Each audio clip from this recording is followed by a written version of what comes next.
యాక్సెప్టెడా? ప్రపంచం ఒప్పుకుంటుందా? కొన్ని లక్షల మందిని చంపేస్తామా? అప్పుడు పోనీ ఇక్కడ వాళ్ళు ఒప్పుకుంటారా? ఇదే పార్టీలు ఎక్కడో ఎందుకు పీఓకే అని రేపు పొద్దున ఆ అడ్డొచ్చిన వాళ్ళందరూ లేపేస్తాం. చిన్న పిల్లలతో సహా వాడికి భారత వ్యతిరేకత ఉంటుంది. వాళ్ళని లేపేస్తే వాళ్ళ ఫోటోలు పెట్టి రేపు పొద్దున ఆడపిల్లల ఫోటోలు, మహిళల ఫోటోలు ఇక్కడే ఫోకస్ చేస్తారు. పాలస్తీనా దానికే మనకి ఇక్కడ వేసింది, ఇక ఇక్కడ ఉంటే ఎట్లా ఉంటుంది రేపు పొద్దున? కాబట్టి అది దశల వారీగా జరుగుతుంది. అర్జెంటుగా కావాలంటే పాకిస్తాన్ రేపు పొద్దున మళ్ళీ గొడవకు వస్తే ఈసారి అదే జరుగుతుంది.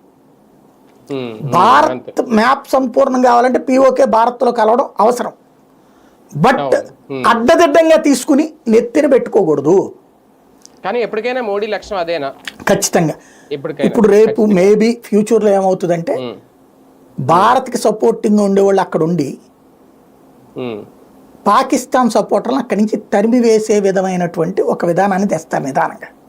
లైక్ బెలూచ్లో పాకిస్తాన్ అనుకూలుని చంపేస్తున్నారు కదా, అట్లాగా.